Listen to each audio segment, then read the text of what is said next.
सर्वांना शुभेच्छा देतो नववर्षाच्या आणि सुख शांती समृद्धी महाराष्ट्रात असो. आता मराठी भाषेला अभिजात भाषेचा दर्जा मिळालाय आणि गिरगावच्या शोभायात्रेत हा संकल्प करण्यात आला. आम्ही दरवर्षी शोभायात्रा इथे काढत असतो, वर्षानुवर्ष करत असतो आणि अर्थात भाषेचा अभिमान तर आहेच.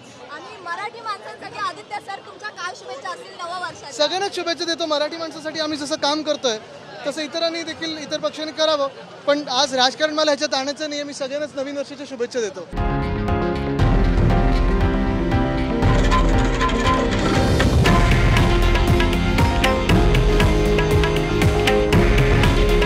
हे आहे देशातील नंबर 1 न्यूज नेटवर्क आणि आपण पाहत आहात TV9 मराठी.